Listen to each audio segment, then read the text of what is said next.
안녕하세요. 신사임당 시청자 여러분들.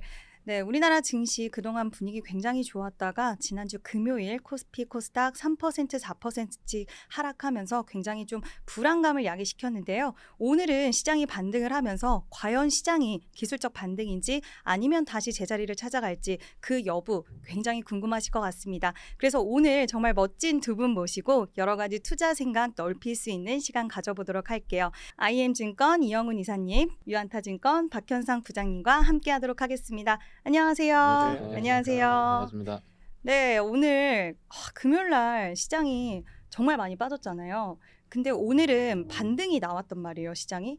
금요일 날 시장이 빠진 이유를 일각에서는 뭐 관세 때문에 빠졌다. 아니면 고점이었기 때문에 어떤 명분이 필요해서 빠졌다. 뭐 여러 가지 이야기들이 있는데 가장 투자 의견에 있어서 많이 좀 표를 받은 건 결국 세제 개편안 때문에 시장이 조정이 나왔다라는 부분이었습니다. 두 분은 이번 세제 개편안 어떻게 보셨는지, 그리고 그에 따라서 앞으로 시장 방향성이 어떻게 될지 좀 생각이 궁금하거든요. 먼저 박현상 부장님부터 여쭤볼게요. 뭐 실망스러운 게 맞죠. 뭐 내용을 봤을 때 배당소득 분리과세가 기존의 이소영 의원 안보다는 5% 넓은 어떻게 보면 그 세금이 좀 징수될 수 있다라는 부분, 그리고 그 대주주 양도세 부분이 10억에서 50억에서 10억으로 줄어들기 때문에 연말에 좀 안 좋을 수 있다라든지, 혹은 그 거래세가, 근데 사실 시장에서 거래세까지는 리즈너블하게 좀 인정을 하는 것 같아요. 원래 그랬으니까. 그런데 이게 대주주 양도세라든지 배당소득 분리과세는 이건 기대치보다 못하다라는 부분. 그런데 사실 저는 금요일 날 다 아실 거예요. 그렇게 많이 금요일 날 빠질 필요가 있었을까? 왜냐하면 과하다.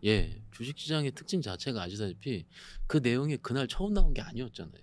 2주 동안 이미 회자가 되었었던 내용인데 왜 금요일에도 그렇게 많이 뺐지라고 생각했을 때, 저는 외국계에서도 많이 매도를 했는데, 외국계는 그런 우리가 이제 찌라시성의 설을 보다는 확실하게 정부에 발표한 게 그 전날 목요일 날 5시 엠바고가 있었잖아요.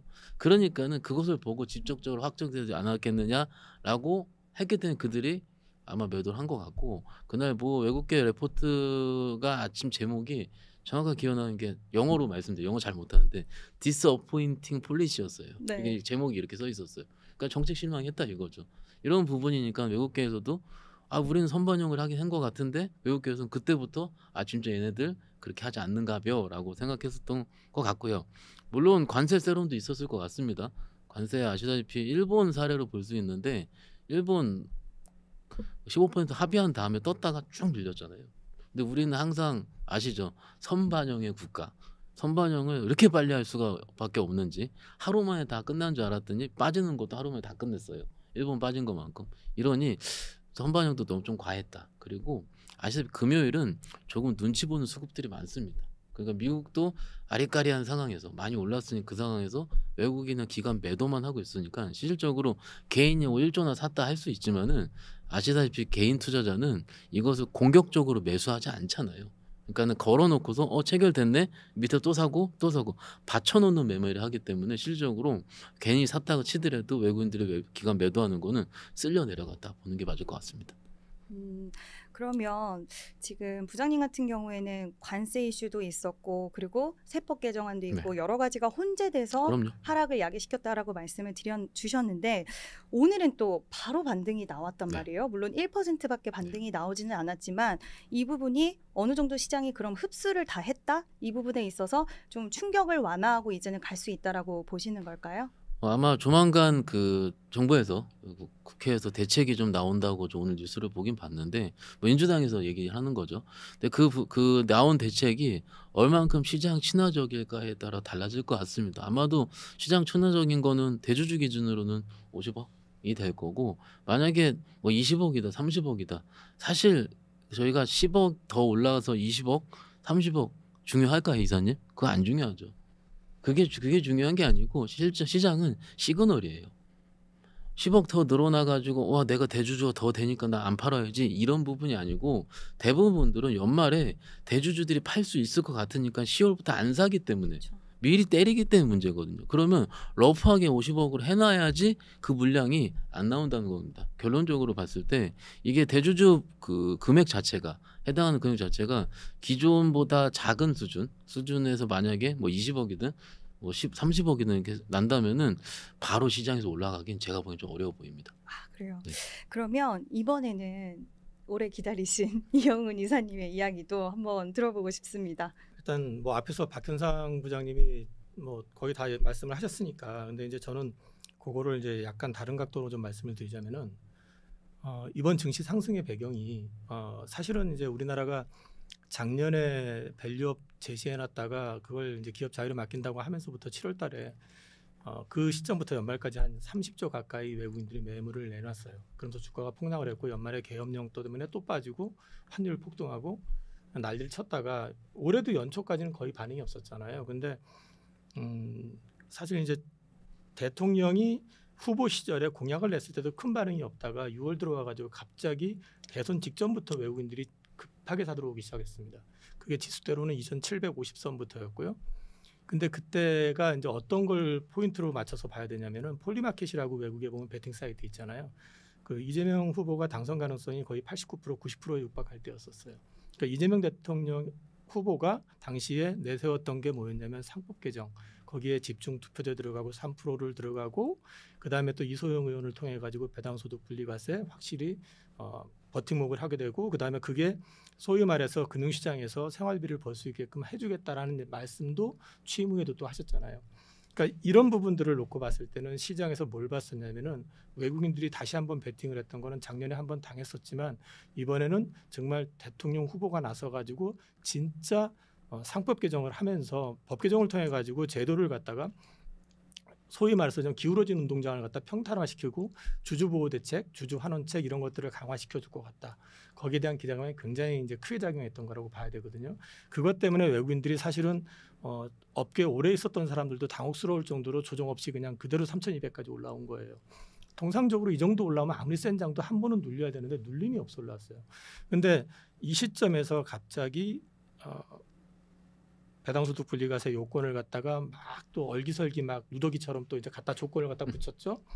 여기에 더해 가지고 또 대주주 요건을 뜬금없이 10억이라고 환원하겠다는 얘기를 해버렸잖아요. 근데 이 부분에 있어 가지고 시장에서 뭘 의문점을 가졌냐면은 10억으로 환원을 했었을 때 그러면 세금이 얼마 거쳤는지 어느 정도 차익이 있었는지를 제시하면서 우리가 세수가 펑크가 났기 때문에 이렇게 해야 되라고 얘기한 것도 아니에요. 그냥 다시 10억으로 가겠다예요. 그러면은 대통령의 말씀을 통해 가지고 증권 시장의 정상화, 가치를 갖다 정상화시키겠다고 하겠다는 말 자체가 믿어야 되나? 이 부분에 대한 의문이 생긴 거고 두 번째는 배당소득 분리과세 요건을 까다롭게 만들어 버리면 거의 안 되잖아요. 근데 사실 배당소득 분리과세가 되게 중요한 거는 뭐냐면 우리나라 증시가 항상 보면 박스피라고 그랬잖아요. 그게 뭐냐면은 장이 좋을 때는 미친 듯이 올라가요. 근데 조금만 이상하면 미친 듯이 또 꺾여요. 그 왜 그러냐면 배당이 없어서 그래요. 배당이 없기 때문에 장이 안 좋으면은 우리나라 기업 좋은 회사를 갖고 있어도 반토막 나는 게 일상이에요.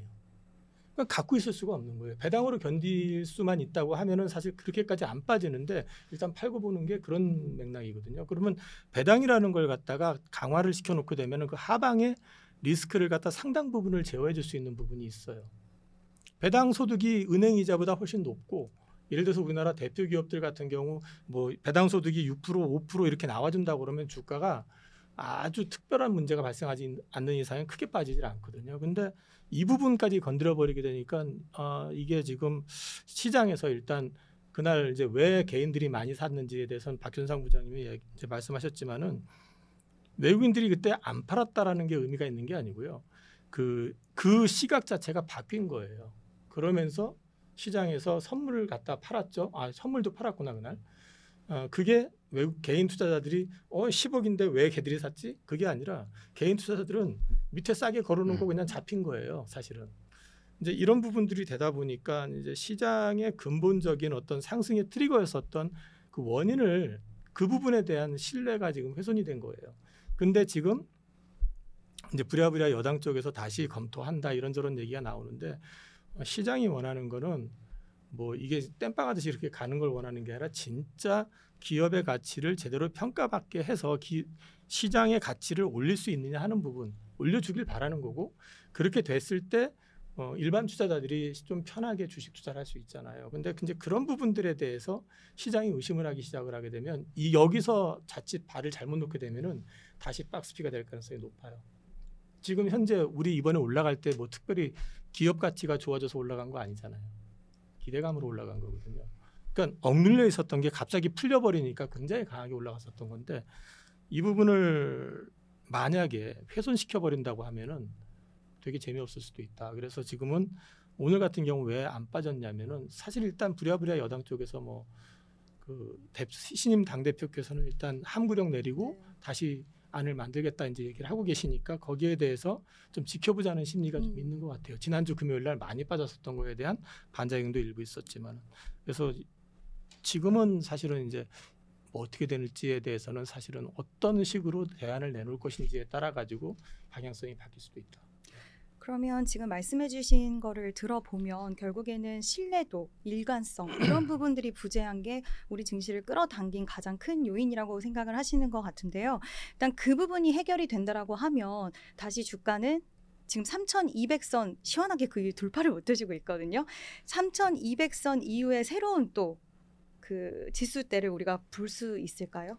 우선 이 신뢰 회복을 확실히 할 수만 있다면 그 앞서서 제가 배당에 대한 부분을 말씀드렸잖아요. 그러니까 저는 제가 이제 신사임당에서도 말씀드리고 했었는데 그 얼마까지 보느냐고 물어볼 때 상단은 나 얘기 못한다라고 얘기를 하면서 이 하단은 2,800을 쉽게 안 깰 거다. 지금의 의지만 있다면은. 그랬더니 3,200인데 다른 채널에서는 3,200인데 2,800까지 가요라고 묻더라고요. 근데 사실 6월 달만 돼도 2,800 넘을 수 있을까를 고민했었잖아요. 시장이.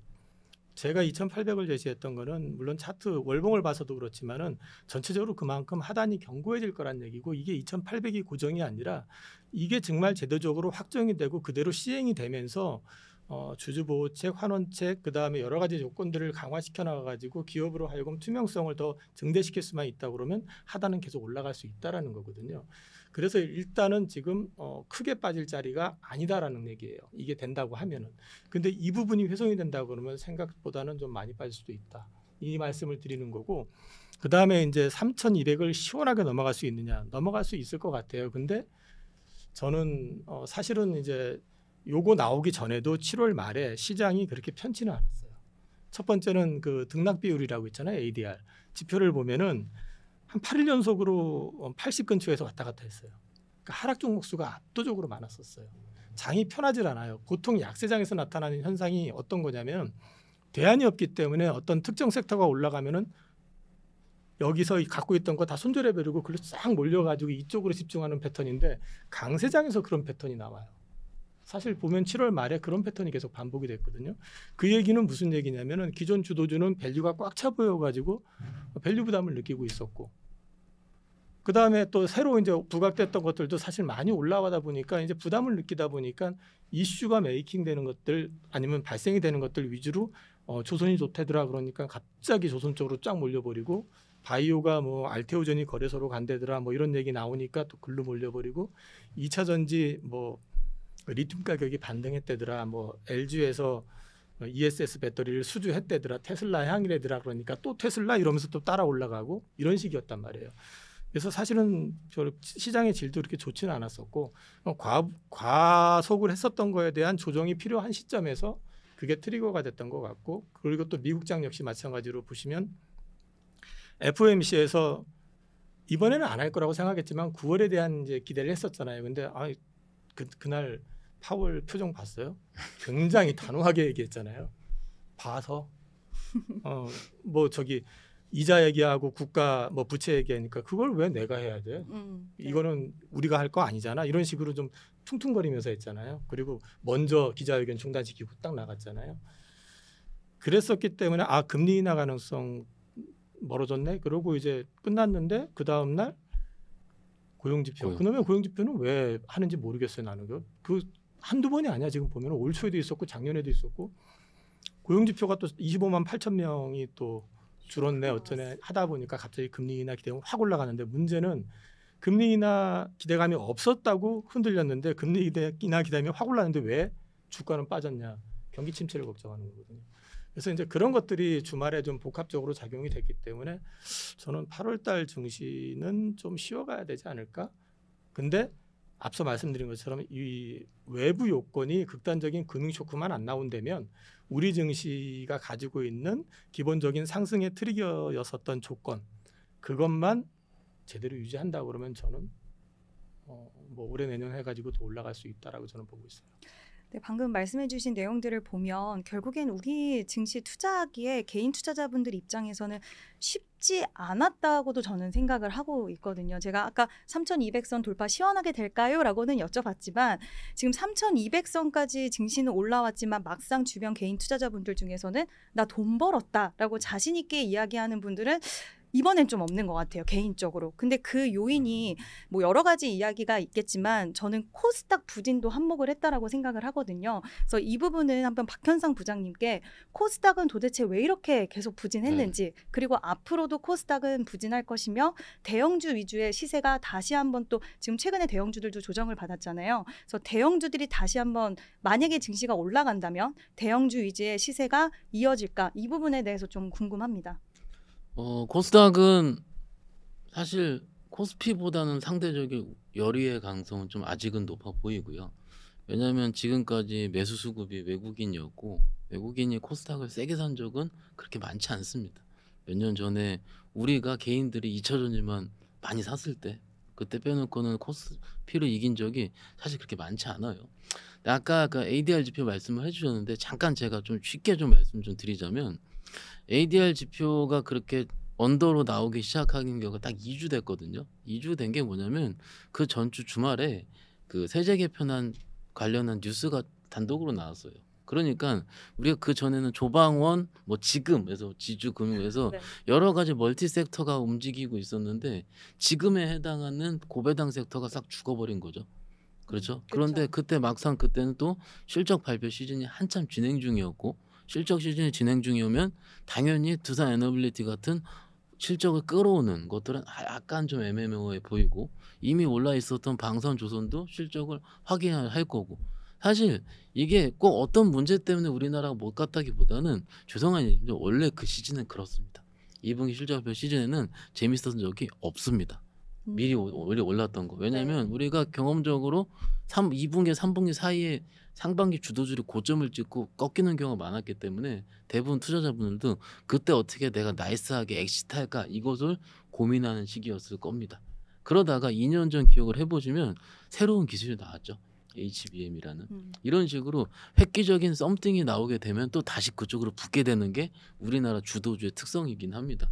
같은 결론을 좀 말씀 좀 드리자면 코스닥과 연관 지우고 싶은데 주말 사이에 굉장히 재미있는 내용이 나왔어요. 고용지표가 안 좋게 이사님께 말씀해 주셨죠. 안 좋게 나왔고 저 그때 샤메 법칙 건드리는 거 아닌가. 왜냐하면 작년 8월 달에 기억을 하시죠. 샤메 법칙 건드리고 ISM 제조업지표 안 나온 다음에 일본 일드컵 잘못 나오면 그때 박사로 200포인트 빠진 거. 그게 딱 작년 지금 시기란 말이에요. 그런데 그럴 확률은 개인적으로 적어 보이고요.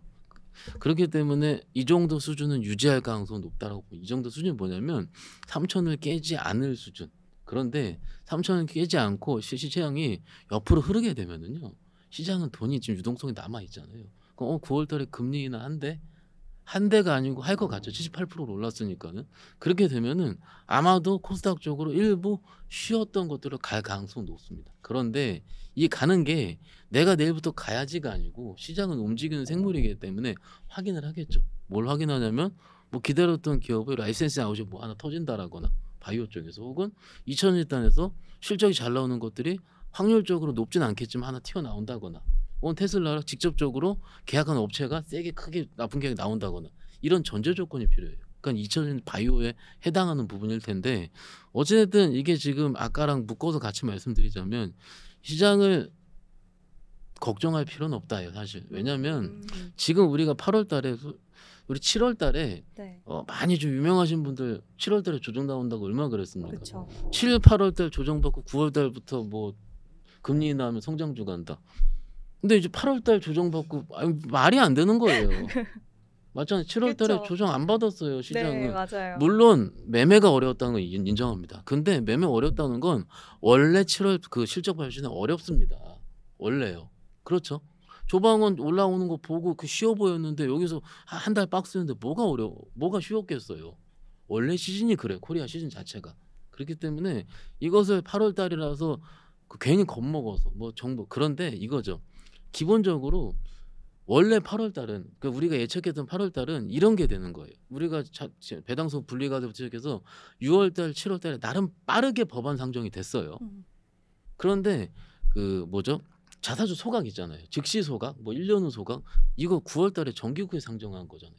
그럼 막상 8월 달에 뜨긴 떠요. 모멘텀이. 뭔가 예. 딱 잡아줄 수 있는 게 잡아 없다. 그러니까 정부 정책 일정 자체가 좀 원래 떴었어요. 그러니까 7월 말에 되자마자 8월 되자마자 바로 부러뜨리게 되는 거죠. 어떻게 보면 시장은 항상 어떻게 보면 조정은 또 그때 보면은 그럴만하다라고 얘기를 할 수 있을 정도로 그렇지 않습니까? 그리고 사실 이사님은 저랑 항상 하는 얘기긴 한데 줄줄줄줄 150포인트 빼는 것보다 2주 동안 한 번에 빼고 여기서 반등 나오는 게 뭐 이거 저기 댓글도 안 좋게 나오긴 할 텐데 웃으셨어요, 이사님 지금. 난 아무 말도 안 했어요. 근데 이게 증시 기초 여건상으로 봤을 때는 그게 좀 더 건전할 경우가 많습니다. 그래서 뭐 잘 보자 이렇게 말씀드리고 있습니다. 차라리 V자 반등이 낫다. 근데 또 줄줄줄줄보다는. 오늘도 하루 종일 설명한 건데 쇼커 때 빠졌으면은요 네. V자 나온 적은 잘 없다. 잘 없어요. 어떻게 그쵸. 이렇게 해서 N자형으로 올라가든 네. 혹은 뭐 더블 바닥을 하든 이런 식으로 하잖아요. 그러니까 충분히 사고 싶은 거 살 기회도 있어요. 그러니까 너무 걱정할 필요도 없고 또 올라간 것들 왜 이렇게 내가 못 잡지 이렇게 걱정할 필요가 없습니다. 제가 이사님 말씀 딱 들으면서 그리고 아까 이제 부장님 이사님 말씀 들으면서 마음의 안심도 되면서 또 한편으로는 걱정할 거 없어요. 하지만 막았어요. 막 이러니까 투자자분들 입장에서는 많은 뜨고 걱정은 안 해도 되고 그러면 나 지금 신규로 좀 접근하는 관점이 맞을까? 아니면 8월 달은 나 또 좀 휴가를 갈까? 막 이런 고민도 많이 생기실 것 같아요. 그래서 보유하고 있는 종목에 있어서 내가 어떤 포지션 변화를 주는 게 나을지 아니면 그냥 일단은 나도 휴가를 한번 떠난다라는 생각으로 증시를 한 발 떨어져서 관망을 한번 해보는 게 나을지 어떤 쪽이 더 나을까요? 하반기 때 어떤 걸 기다리면서 우리는 어떤 자세를 취해야 될까요? 뭐 이사님 먼저 이사님 먼저 이번에는. 저는 이제 방식이 편할 때 늘리고 불편하면 줄이고예요. 사실 이제 아까 제가 앞서 말씀드렸잖아요. 7월 말부터 좀 불편했다고 저는 뭔가 좀 찝찝했어요. 계속해가지고 시장이 사실은 이제 제가 갖고 있는 거는 괜찮았어요. 근데 쏠림이 너무 심해 보이니까 이게 좀 불편했던 거예요. 그래서 괜찮은 놈을 파는 게 아니라 이제 그럴 때는 항상 바보를 팔거든요. 그래서 이제 저는 현금을 좀 많이 늘려놓은 상태예요. 그러니까 많이 늘려놨다고 해서 100% 현금이라는 얘기가 아니고 여전히 옛날에 제가 장 부정적으로 봤을 때는 포트에 한 50% 이상을 현금을 만들고 했었는데 그렇지는 않아요 지금. 현금을 좀 늘려놓은 거는 여차하면은 또 한 가지 이제 앞서도 제가 말씀드렸지만 저는 한 가지 우리 증시가 앞으로 좋아지는 데 있어 가지고 가장 큰 변수가 내부적으로 있다고 봐요.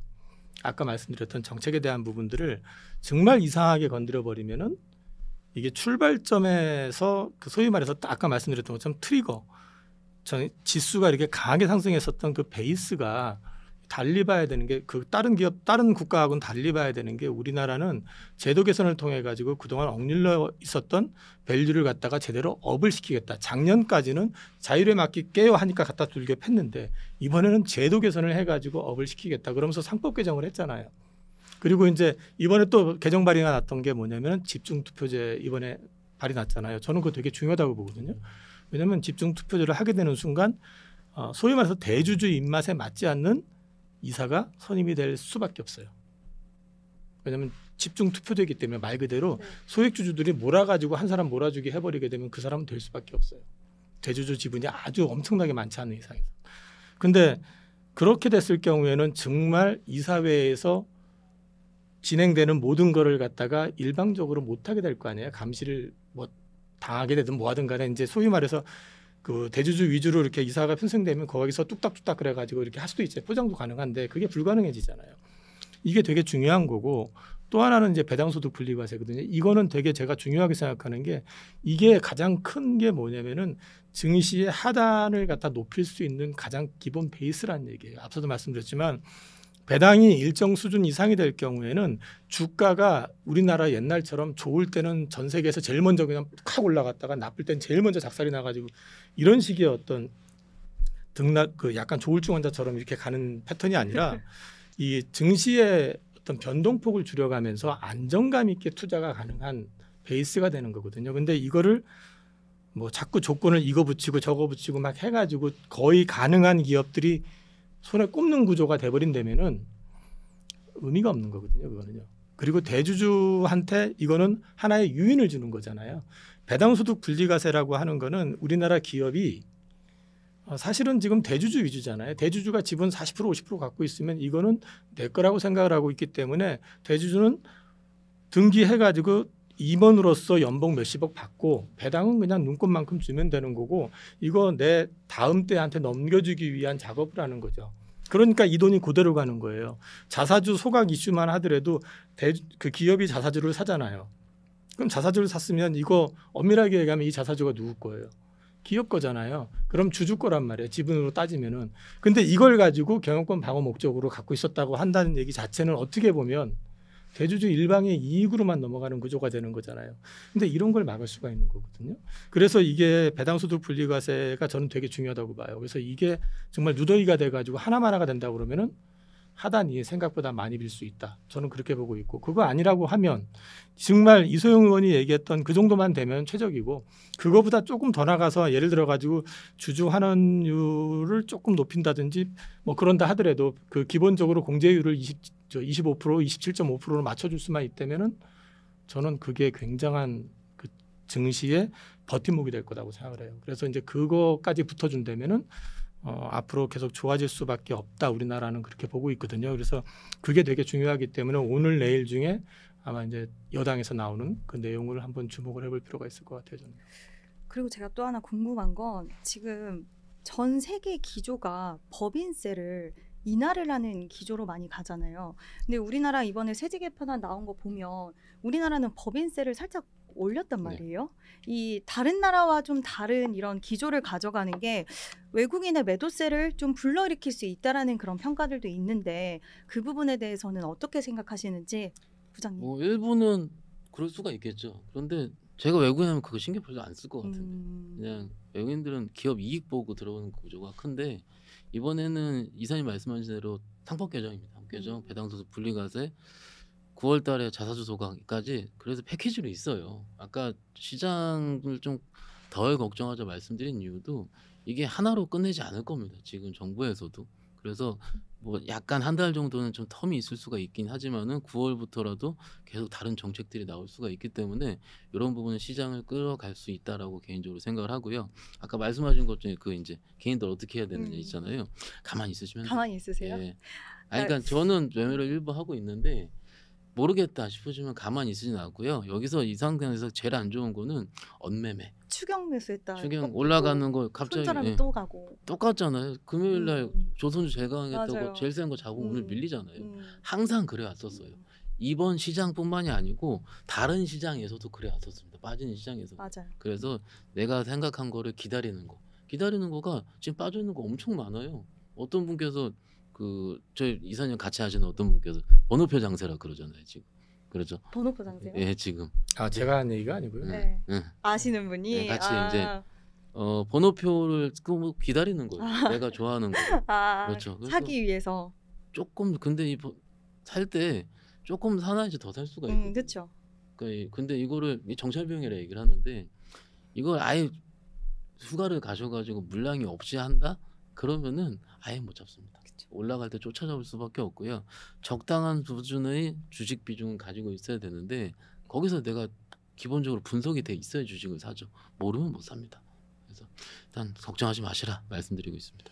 두 분 말씀 이제 들어보면 결국 종합적으로 너무 힘들어요, 지금. 너무 힘들지만 또 좋았던 시절도 있었고 또 앞으로 좋아질 시절도 있을 거기 때문에 시장 참여하시는 모든 투자자 여러분들이 저는 시장을 떠나지 말고 그래야지 또 시장 어떻게 움직이는지 빨리빨리 판단하고 움직이실 수 있잖아요. 그래서 시장 떠나가지 마시고 휴가 즐기시되 항상 시장 집중하시면서 또 이 멋진 두 분처럼 항상 시장에서 도움 드리는 분들 많이 계시니까 아니 휴가 같이 시즌 끝났잖아요 이제. 제가 이제 곧 갈 거라서 가실 거라서. 네, 좀 늦은 휴가를 네, 또 네. 즐기시는 분들도 계시니 네, 여러분들 시장 떠나지 마시고 시장 잘 참여하고 때를 기다리다 보면 분명히 좋은 시기는 올 거라고 생각 듭니다. 네, 저도 오늘 또 용기 많이 얻었는데 일단 국내 주요 이슈 다뤄봤으니까 우리 또 좀 더 딥하게 국내 이야기, 관세 이야기랑 여러 가지 좀 나눠보고 싶습니다. 관세 이야기 나눠도 될까요? 네, 편하게. 준비되셨죠? 네. 네. 언제든지. 관세 이야기. 네, 정말 말도 많고 탈도 많았던 관세 협상 결과가 드디어 나왔습니다. 나왔는데 처음에는 제가 봤을 때는 시장은 15%만 나와도 다행이다. 그러다 조금 지나서 12.5% 나와야 된다. 막 이렇게 그 시장의 평가와 의견과 여러 가지 좀 엇갈렸던 것 같아요. 근데 결국에는 15% 관세로 결정이 됐는데 이 관세 협상 결과 어떻게 보셨어요? 우리한테는 선택의 여지가 없었죠. 그렇죠. 어차피 트럼프가 정해놓고 한 거였었고 이게 딱 봐도 트럼프가 일본 상대로 해가지고 기준을 정해놓고 나서 그걸 이용을 해가지고 유럽연합 압박하고 우리는 이제 급해지니까 최소한 그 유럽연합이랑 일본 수준은 맞춰야 된다 하니까 그럼 너네 돈 얼마 낼래? 그거였었잖아요 결국은.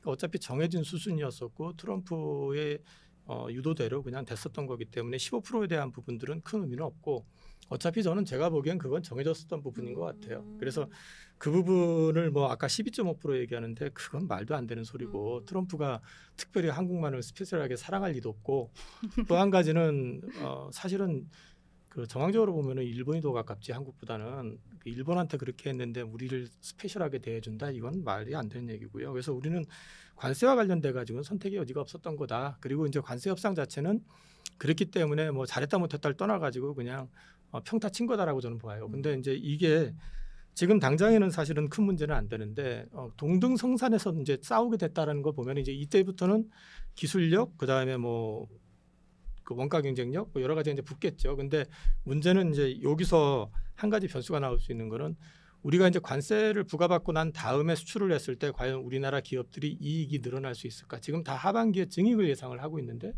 그 부분을 이제 생각은 해야 돼요. 두 번째는 또 뭐가 있을 수 있냐면은 미국인데 미국이 관세가 부과됐는데도 이제 인플레 안 생겼잖아 이러고 있잖아요. 근데 이제 실질적으로 관세가 본격적으로 이제 정해져서 부과가 되는 건 8월부터예요. 그러니까 이전까지는 그냥 기본 관세만 부과해가지고 했었던 거고 미리 땡겨가지고 수출된 거 가지고 했었기 때문에 실제로 이제 물가에 자극을 안 줬는데 문제는 이번에 최근에 보면은 월마트도 그렇고요, P&G도 그렇고, GM도 그렇고, 포드도 그렇고 다 가격을 올리겠다고 지금 예고를 하고 있는 상황이거든요. 그러면 물가가 이제 올라가요. 근데 이제 이 시점에서 여전히 관세 부과하면 물가 안 올라요라고 이제 말씀하시는 분들은 뭘 전제로 얘기를 하냐면 경기 침체를 전제로 얘기하는 거예요. 경기가 안 좋아지게 되고 소비가 약화되게 될 경우에는 그거를 갖다가 소비 시장에서 자기 지위를 갖기 위해서 가격을 못 올리죠. 근데 만약에 이게 잘 팔린다. 그럼 가격을 당연히 올리지. 안 올릴 이유가 없잖아요. 그래서 이 두 가지가 같이 맞물려 있기 때문에 이 부분이 하반기에 이제 미국 경제에 어떻게 작용할 건지에 대한 부분들은 봐야 될 것 같아요.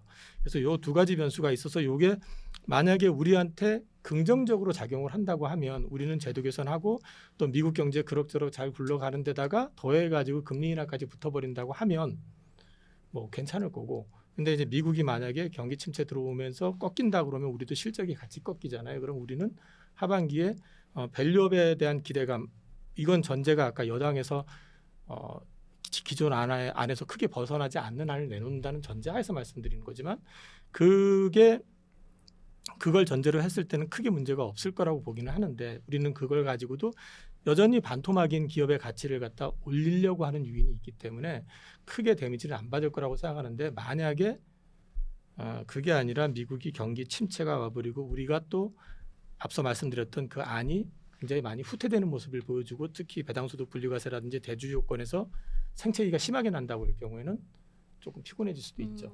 그래서 이제 그런 부분들은 계속 모니터링을 해야 된다. 그래서 저는 투자자라고 한다면 아까도 잠깐 말씀드렸지만 저는 편할 때 투자해라. 음.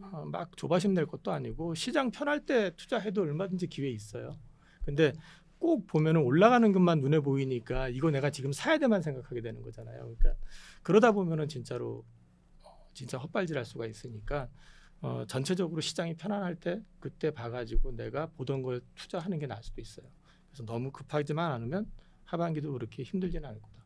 그러니까 근데 마음가짐이 이사님 중요하다. 말씀하시는 편할 때와 시청자 개인의 편할 때가 다를 수 있어요. 달라요. 다를 수 있어요. 이사님이 편할 때는 주가가 빠져서 싸져 있을 때 내가 가는 왜냐면 포인트. 잘 보시니까 잘 이사님은. 보시니까. 근데 개인 투자자는 시장이 좋아서 많이 올라갈 때 그게 좋아 보여요. 그게 좋아 보이니까. 그러니까 제가 개인으로서. 빠졌을 예, 때 예. 빠져서 편한 게 아니에요. 전 조선주 같은 경우는 지금 비중을 역대급으로 늘려놨다가 최근에 좀 줄였거든요. 근데 그 조선주가 올해 지금 주가가 심하게 빠진 적은 없었어요. 없죠. 난 계속 늘려왔었어요, 사실은. 어. 그러니까 이 얘기를 왜 하냐면은 전체적인 어떤 큰 그림을 놓고 봤고 그다음에 시장 자체가 크게 데미지 받지 않을 상황이었었잖아요. 6월, 7월 중순까지만 해도 이슈가 거의 없었잖아요.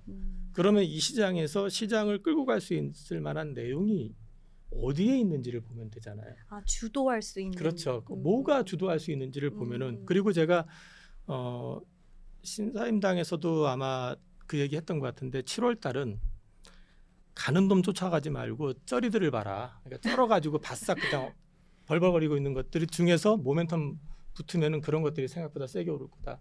그러니까 순환매 얘기를 했었단 말이에요. 그러니까 그런 어떤 그림이 보여질 때가 있는데 지금은 솔직히 저 같은 경우도 잘 안 보여요. 안 보이죠. 지금. 맞아요. 그래서 제가 편할 때 하라고 하는 얘기는 그러니까 종목이 편할 때 하라는 얘기가 아니라 증시 전반적인 그림이 지금보다는 좀 공포감 또는 어떤 불안감 이런 게 되게 완화가 되는 시점이 있어요. 그때 하시라는 얘기예요. 그러니까 정책 리스크 같은 것들도 어느 정도 마무리되고 뭐 미국장 보니까 경기 침체까지는 안 오겠는데 뭐 이게 보여진다든지 어차피 연준 인사 새로 집어넣는 거는 트럼프 마음대로 할 거 아니에요. 또 거기도. 그러면 이제 3명으로 늘어나잖아요. 금리 낮추자고 하는 쪽이. 가뜩이나 지금 되게 삐져 있는데 어떻게 할지 모르겠지만 파월 그게 또 사실 또 지금 고용이나 이런 거 봤을 땐 또 할 가능성도 없잖아 있잖아요 지금. 그러니까 이런 것들을 놓고 봤을 때 전체적으로 지금 막 노이즈 있는 것들이 조금 편해질 때 하시라는 말씀을 지금 드리는 거예요. 그럼 한번 이번에는 박현상. 아니, 그러니까 뭐 이제 네. 저기 선배님한테 이런 말 드리기 죄송한데 한번 해주세요. 경기 침체, 미국 경기 침체 얘기가 최근에 없었어요. 맞아요. 없었다가 이번 주말에 나온 지 이틀 됐어요. 그러면은 이걸 지금 받아들이기는 저는 솔직히 고용지표 하나 보고서 일반적으로 제가 스터디할 때는 이게 고용 실업률이 떨어지거나 아니 뭐 이렇게 적어도 3달은 확인해야지 파월 말대로 되는데 그걸 확인하면 3달 후란 말이죠. 그렇죠. 이게 없었다. 근데 당연히 시장에서 만들어 준단 말이죠. 그냥 많이 올라서는 거 조정받고 어느 정도 이렇게 우상향한 추세가 만들어지면 그때에 대한 오케이. 그런데 이 매크로를 확인하는 과정을 겪었을 때 사실 매크로 불안할 때 투자하는 게 사실 맞긴 맞았었거든요. 여태 수익률을 봤을 때는. 여태까지 그게 과거에 코리아의 0.8배였잖아요. 매크로 불안.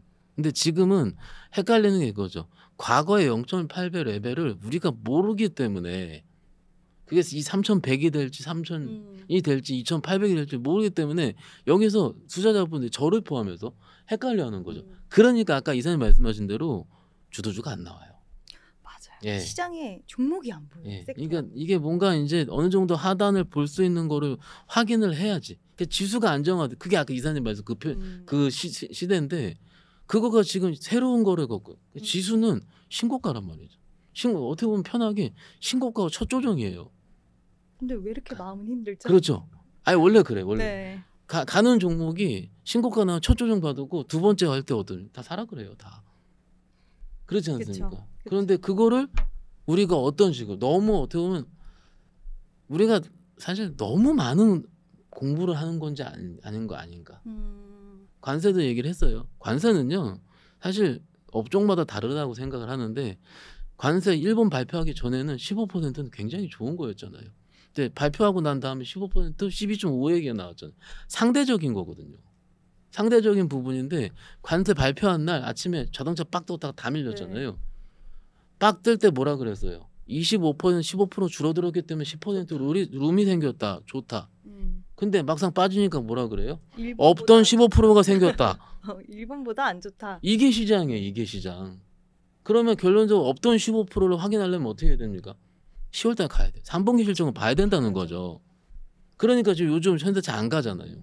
그러면은 지난주에 방송을 보시고 지난주에 관세만 보셨던 분들 입장에서는 말도 안 되는 소리 하고 있는 거예요. 지금 그렇죠. 전문가들이. 왜 얘기가 달라져? 그러니까는 맨날 우리 보면 저희 거짓말쟁이라 그러잖아요. 음. 하도 거짓말 한다고 저희가. 그 얘기가 보면은 시장이 해석이 계속 달라져요. 맞아요. 시장의 관점이 변하는 거죠. 그래서 요거를 저희 채널 잘 보시면 저희가 관점 변할 때 얘기 잘 하겠습니다. 그러니까 꾸준히 보셔야 되고 두 분이 꾸준히 나오셔서 여러 가지 이야기를 해주셔야 될 것 같네요.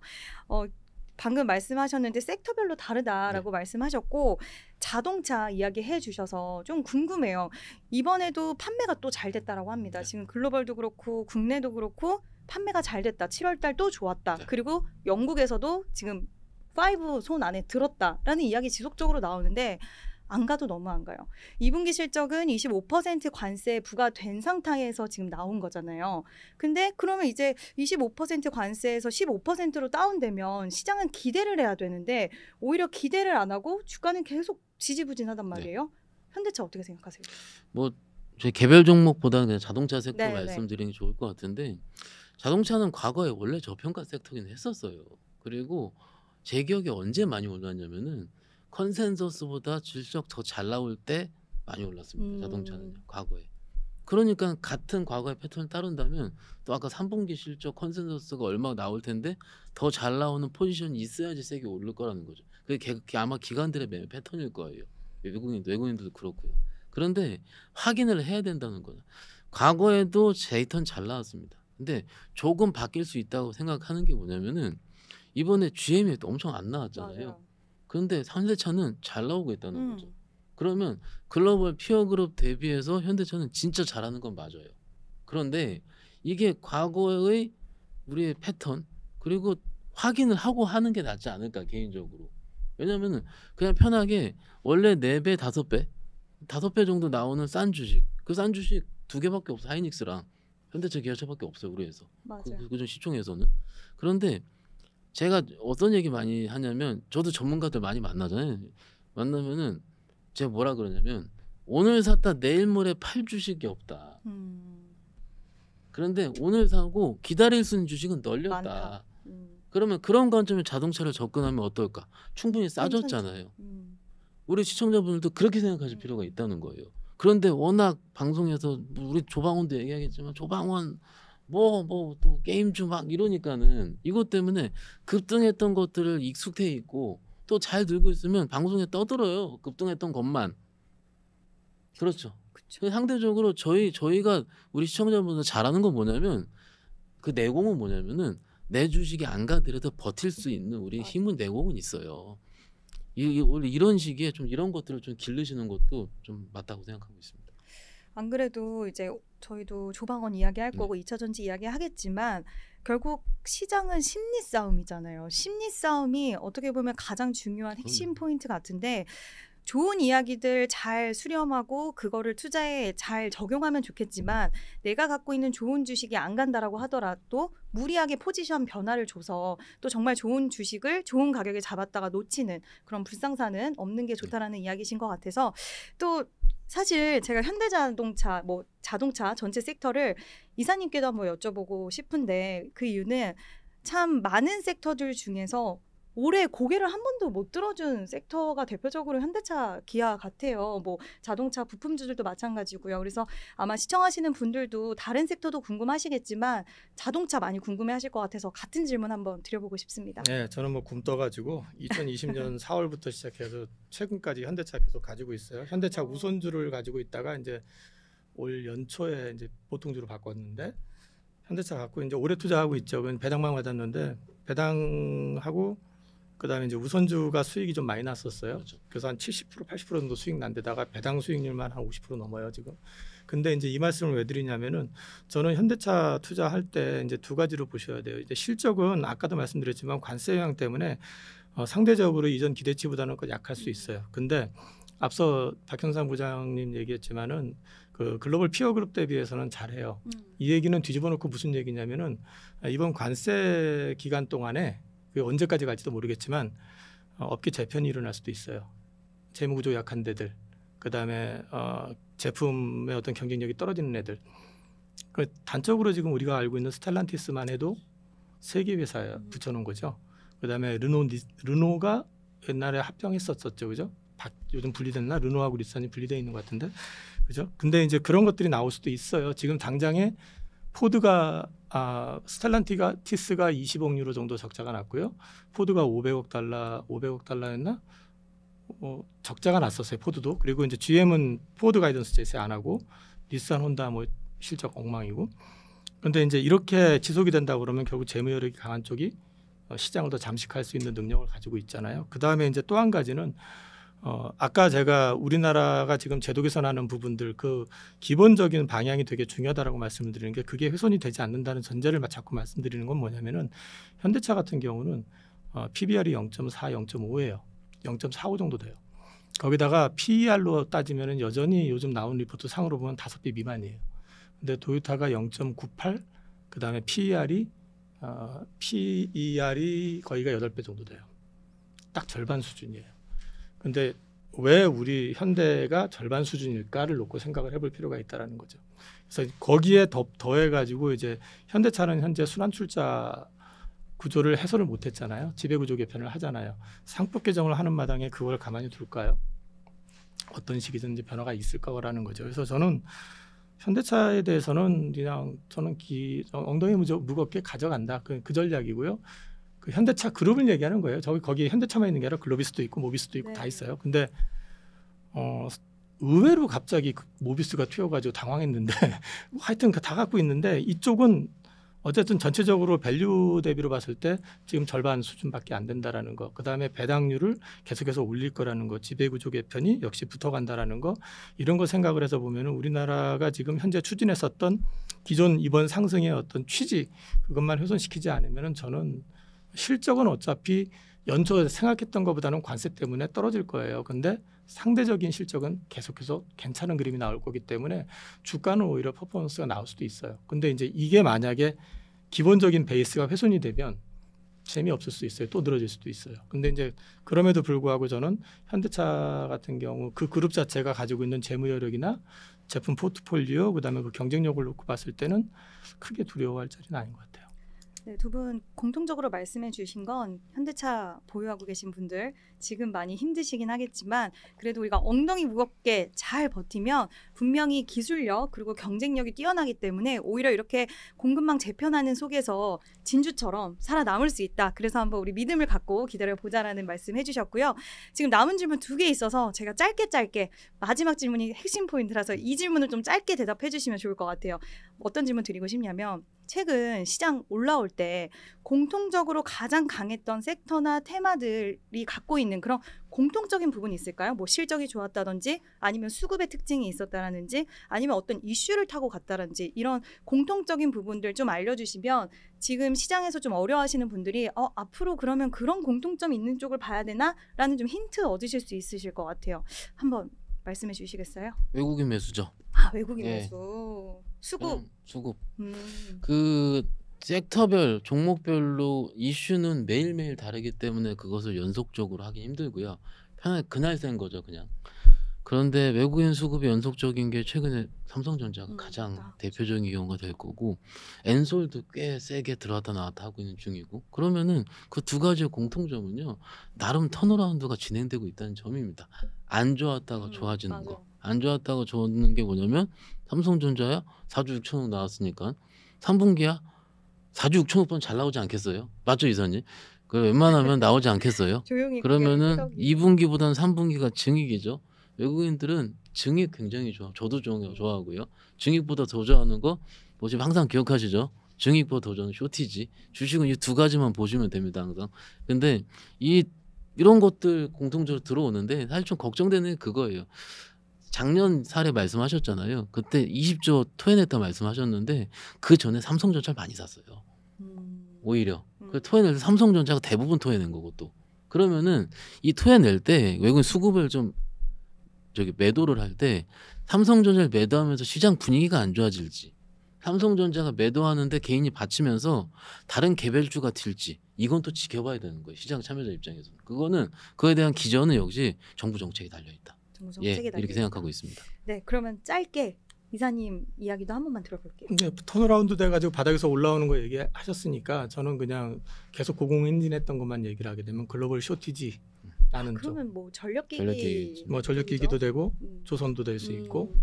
그다음에 방산 역시 마찬가지로 음. 될 수 있는 거잖아요. 원전도 근데 사실 원전은 쇼티지라기보다는 할 줄 아는 애들이 별로 없어요. 없다. 그래서 이제 우리나라 사실 미국도 제가 이제 원전 얘기를 계속해서 할 때마다 얘기하는데 미국도 이게 머리는 갖고 있는데 손발이 없어요. 그러니까 해본 애들이 없어요.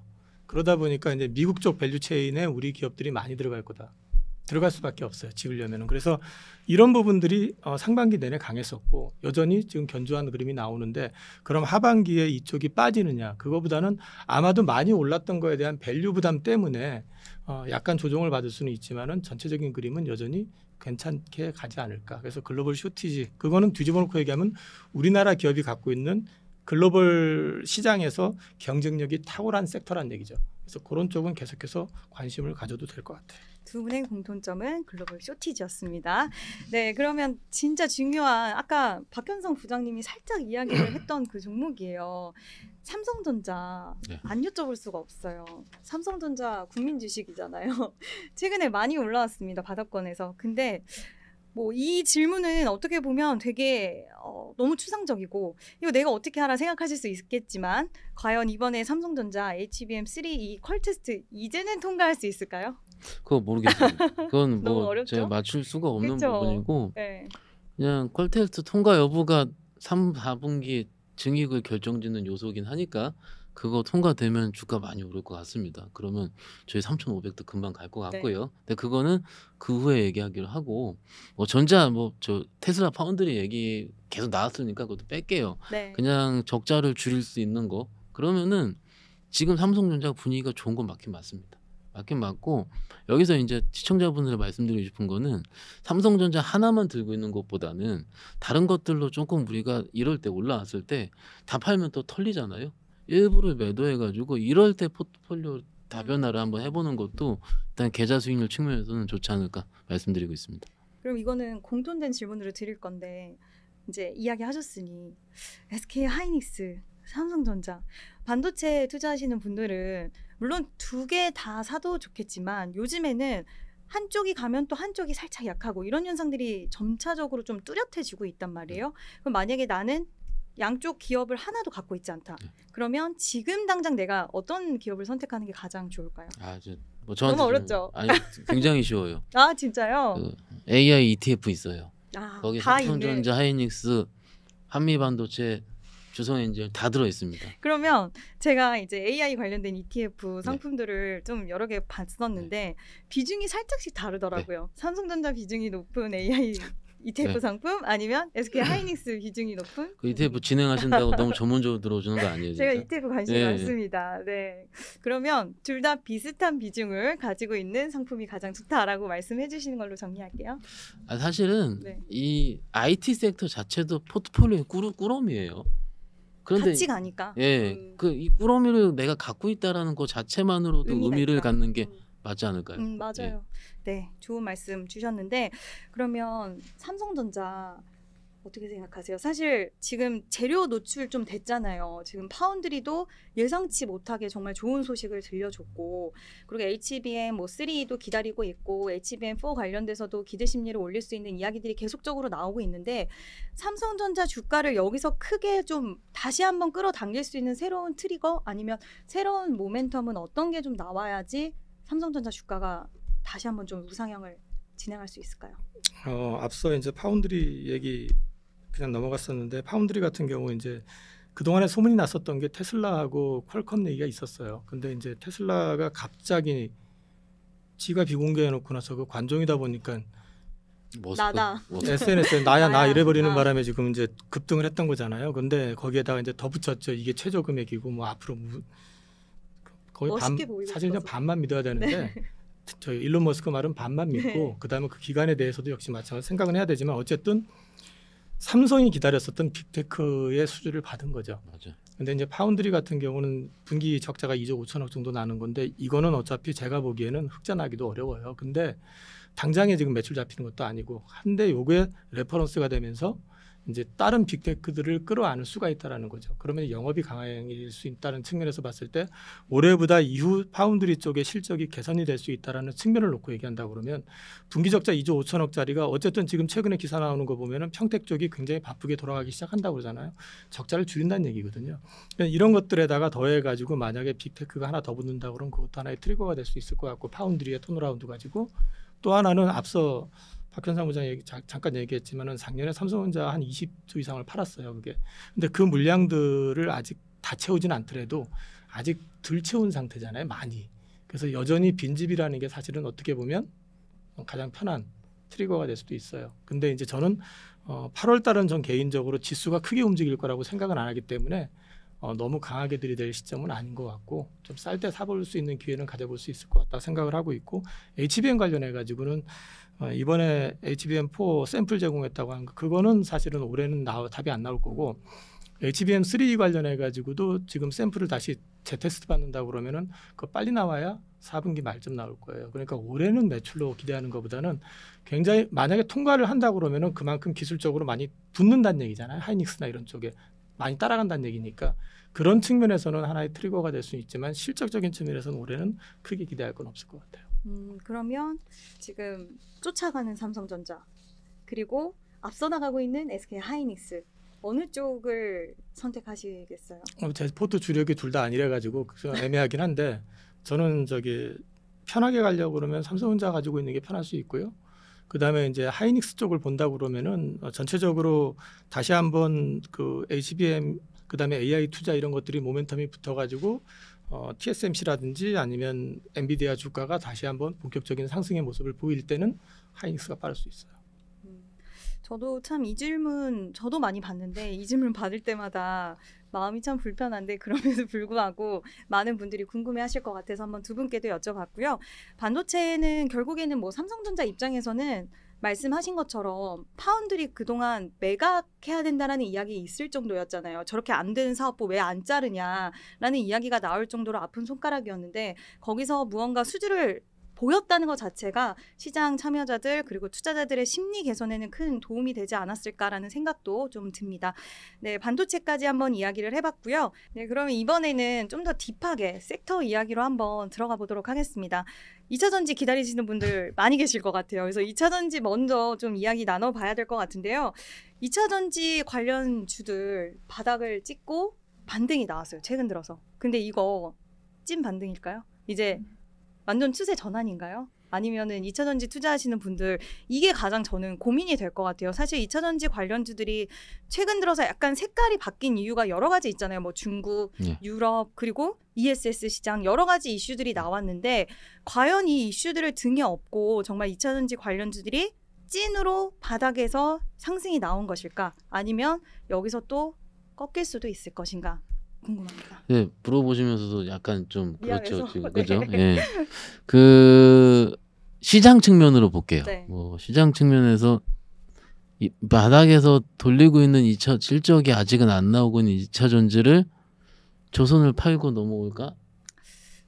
라는 질문을 먼저 드리고 싶어요. 혹은 딴 거를 팔고 넘어올까?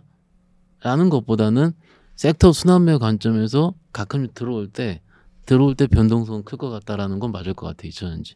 왜냐하면 그 전의 변동성보다 지금 변동성이 더 커진 가장 큰 이유는 상대적으로 실적의 가시성이 조금 더 보입니다.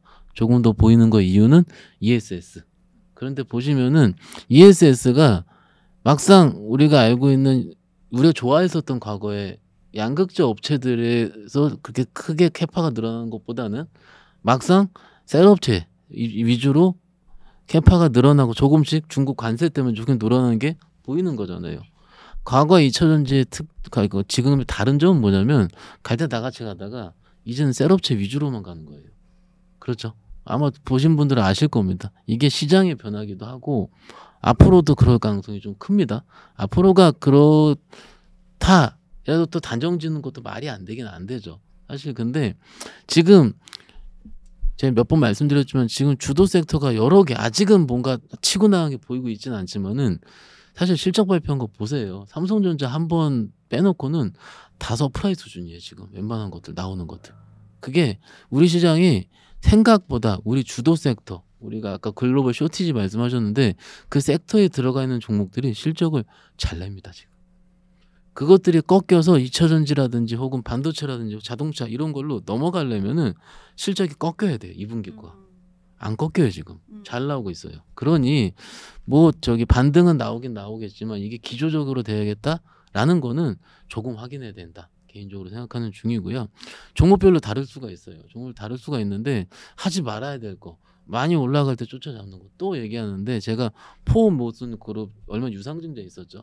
제가 유상증자까지는 하자 했지만 유상증자 하고 성공 딱 뜨고 그날 떴거든요. 그날 쫓아가지 말자. 근데 제가 안 사주니까 사시는 분이 있어요. 정말로. 네. 이런 식으로 내가 좋아하는 업종이 원래 이건 오래 들고 있었으니까는 사랑스럽죠. 어도로블하죠. 그런데 주식은 좀 쌀 때 사야 됩니다. 그래서 지금보다는 조금 시장에서 관심이 떨어지고 좀 조용할 때가 있을 거예요. 좋은 기업이에요. 우리나라 지금까지 살아남은 업체들은 굉장히 좋은 기업들입니다. 좋은 기업은 쌀 때 사는 게 맞지 않을까 싶습니다. 그러면 한번 얘기를 들어봐야 될 것 같은데 되게 공감이 가는 이야기도 많이 해주신 것 같아요. 과연 지금 실적을 잘 내고 있는 기업을 팔고 살 것인가라는 이야기를 딱 들었을 때 그거는 참 쉽지는 않을 수도 있겠다라는 생각도 들었는데 아까 이영우 이사님께서 조선 관련돼서 포트폴리오에 담고 있다라고 말씀을 하셨는데 혹시 2차전지 쪽도 보고 계시는지? 그냥 보고는 있는데 네. 지금 저는 사실 이제 포트가 조선 방산, 그다음에 이제 원자력, 전력기기, 바이오 그게 메인이에요. 주도 섹터 위주로 주로 그쪽으로 많이 네. 가 있고 2차 전지는 거의 없고요. 제가 최근에 그러니까 예전에는 있었다가 다 정리한 것들 그 뭐 재작년 말에 제가 신사임당에서도 연말에 주가 오를 때 2차 전지 비중 줄여버리라고 그때 말씀드렸었던 것도 이게 이제 오버슈팅 됐던 것들이 꺼지는 거 과정이었었기 때문에 물론 저도 줄여놓고 그 다음에 주가 많이 빠졌다 생각해서 들어갔다 또 터지고 뭐 이런 짓도 했는데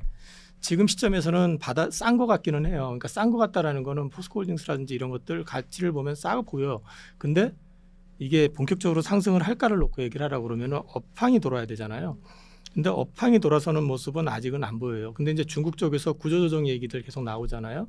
리튬 광산 폐쇄하고 있고 그다음에 전기차도 구조조정해가지고 줄이려고 하고 있고 소재 업체들 마찬가지고 그다음에 이제 미국으로 수출하는 거 ESS 배터리 같은 경우도 이제 올 연말 내년부터는 아마 그게 관세가 붙을 거예요. 그러면서 이제 사실상 수출을 못하게끔 막아내니까 그 수주가 이제 우리나라 뭐 엔솔이 됐든 뭐 SK온이 됐든 뭐 이런 쪽으로 이제 들어올 거고 이런 것들 때문에 이전보다는 환경이 편해진 건 맞아요. 그리고 또 한 가지 LG엔솔이 그 반등을 강하게 치기 시작했었던 트리거는 AMPC가 유지가 되면서 이제 그런 부분들까지 같이 맞물려서 놓고 본다 그러면 지금은 이사전지를 전반을 확장시켜 가지고 기대하는 것보다는 여전히 셀 중심으로 보는 게 맞을 것 같아요. 저는요. 근데 저는 이제 포트에 본격적으로 이쪽을 담아야겠다 생각하는 거는 어떤 때 할 생각이냐면은 지금 보시면 전기차 쪽으로 보면은 유럽 쪽에서는 역성장이에요. 우리나라 업체들. 그다음에 미국 시장 자체가 전기차 성장성이 지금 정체가 되고 있는 상태예요. 근데 ESS만 지금 좀 중국 거 대체해서 우리가 수주하는 개념이잖아요. 그래서 이제 살아난다 이런 개념인데 이런 것보다는 이쪽 시장에서 자동차 시장 내에서 우리나라 배터리의 채택률이 높아지고 이게 같이 성장할 수 있다면은 그 시점부터는 다시 관심을 좀 전체적으로 가져볼 만한데 그 전까지는 너무 그쪽에 비중을 많이 실어서는 안 될 것 같다. 그다음에 저는 아직은 좀 조심스러운 거 하나가 있는 게 구조조정 관련해 가지고 제가 계속 말씀을 드렸었던 게 우리나라 기업들도 일부는 추가적으로 구조조정될 수 있다. 왜냐하면 재무적 여력도 중요하지만 제품 포트폴리오를 가지고 팔아내야 되잖아요, 결국은. 근데 지금 중국은 상당히 많은 부분이 그렇게 되고 있거든요. 근데 이제 우리나라 같은 경우도 그러기 때문에 살아남기 위해서 자꾸 증자하는 거고 시비 찍고 이러는 거거든요. 근데 이제 그런 회사들 같은 경우는 실제로 그 회사들의 영업력이라든지 전방업체들하고의 관계 이런 것들을 계속 모니터링을 해야 돼요. 그래서 이제 그런 부분들까지만 괜찮다면은 그런 회사들을 가지고 계시는 부분에서는 크게 문제가 없는데 만약에 재무적인 노이즈가 생긴다고 그러면 사실 이게 힘들어질 수도 있거든요. 그래서 그런 거는 감안해서 보셔야 될 것 같아요. 뭐 2차 전지 관련돼서는 결국 두 분이 공통적으로 말씀하시는 건 아직까지 업황에 대한 회복이라던가 그리고 실적이 당장은 회복되기는 좀 어려우니 천천히 호흡을 가지고 좀 보자라는 말씀이신 것 같아요. 그러니까 전반적으로 너무 부정적으로 말씀하시는 게 아니라 시간을 좀 두고 우리가 회복되는 흐름들을 좀 더 체크하자라고 말씀을 해주신 것 같은데 그럼 만약에 내가 지금 보유를 하고 있다라고 하신다면 물론 신규 접근에 있어서는 이야기를 들으시는 분들이 대응해서 좀 더 유연하게 좀 천천히 그러면 한번 접근해 볼까 생각하실 수는 있겠지만 보유하고 계신 분들 입장에서는 그럼 난 이제 어떻게 해야 될까라는 의문점을 좀 가지실 수는 있으실 것 같아요. 그래서 이 부분에 대해서도 한번 말씀을 해주시면 좋을 것 같습니다. 업황이 이제 좀 어떤 바닥치고 돌리는 중이라 생각을 하죠. 그런데 최근 ESS 말씀드렸는데 ESS의 점유율 상승과 미국 시장에서요.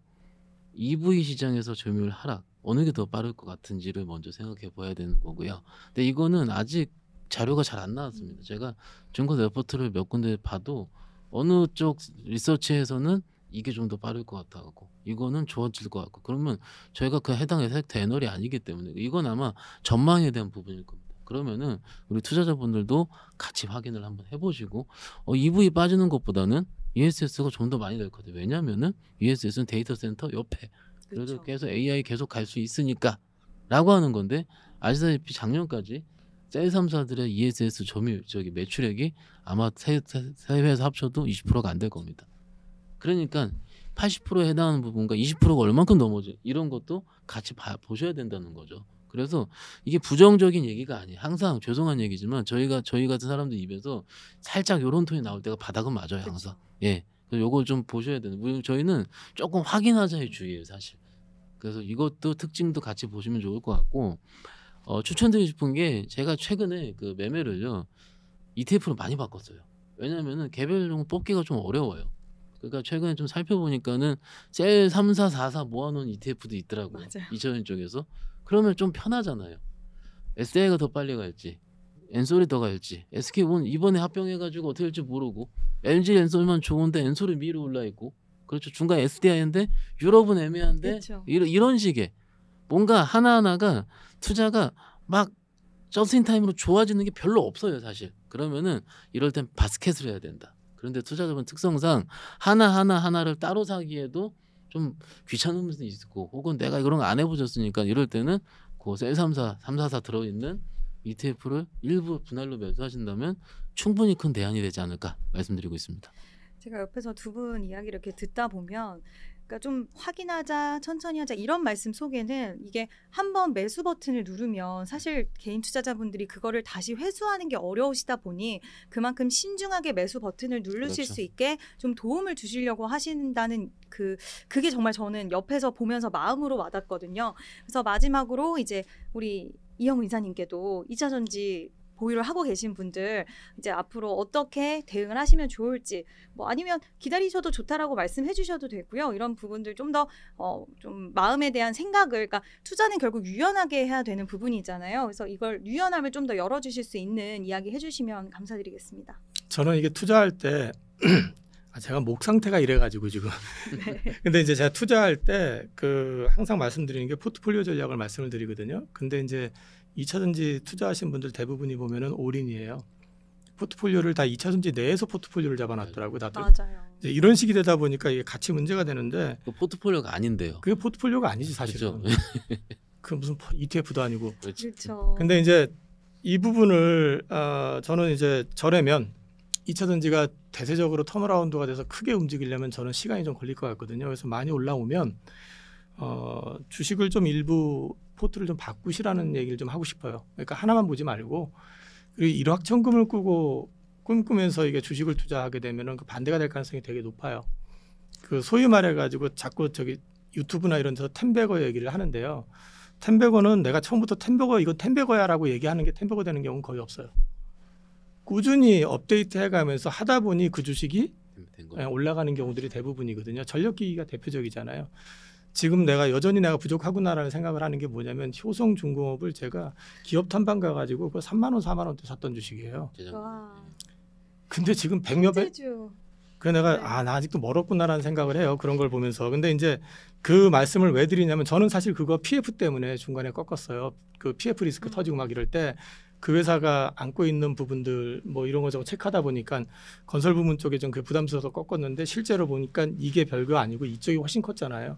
그러니까 이제 이런 부분들을 말씀을 드리는 거는 주식 투자를 할 때는 스텝 바이 스텝으로 갈 생각을 하셔야지 자꾸 한 섹터로만 몰아가지고 승부를 본다고 이렇게 하시면 안 돼요. 앞서 이제 그 얘기했잖아요. 현대차 얘기했잖아요. 현대차 오래 갖고 있다고 그랬잖아요. 그걸 내가 전부 올인을 해가지고 갖고 있었으면 이 장에 견뎠겠어요. 와, 힘들죠.